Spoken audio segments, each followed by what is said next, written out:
What's the best way to cool an inverted computer case? In this video we will be using the Bitfenix Prodigy M along with various fan configurations to figure out what's the most optimal way to cool your case. The testing done in this video features two 120mm fans on the top and bottom of the case and one 140mm fan on the rear of the case. The computer is sporting an i5 6600, Asus GTX 1070, as well as 8GB of RAM. The stock Intel CPU cooler will be used as well.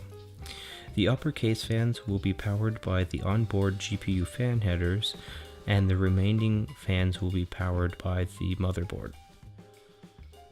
I chose to test the case using 6 different fan configurations. 2 intake fans on the top and bottom and 1 exhaust on the rear, 2 intake fans on the bottom, 3 exhaust on the top and rear, 2 intake on the bottom, 2 exhaust on the top, 2 intake on the bottom, 1 exhaust on the rear, 2 intake on the top, 1 exhaust on the rear, and 1 exhaust. I tested each fan configuration by running a 10-minute stress test using Firestrike.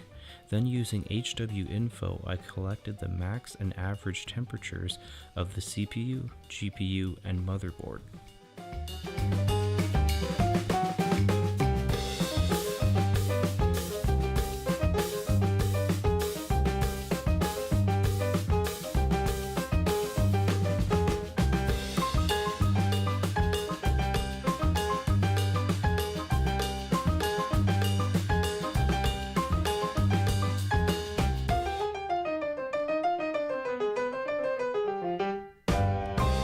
I was very surprised by the results of this test.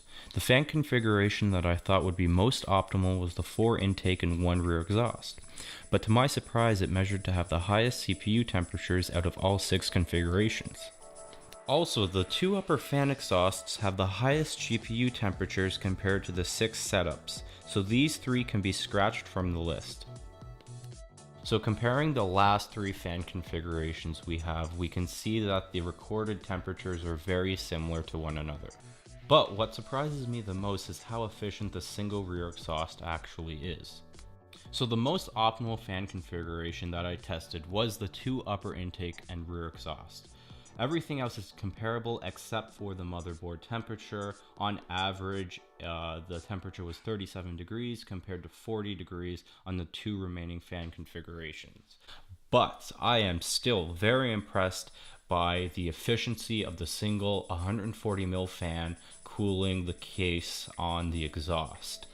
But the case does come with 2 120mm fans, so you can't really go wrong if you have them on the intake on the bottom or the top of the case.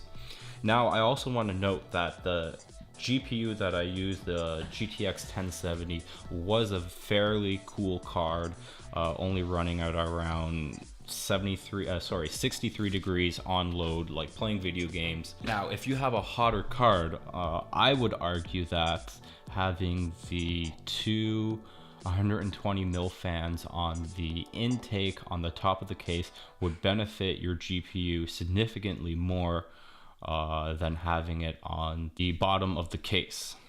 So thanks for watching the video, guys. I really hope the information I conveyed in this video made sense. If you liked the video, please like the video. It took me a while to make this one, but I eventually did it.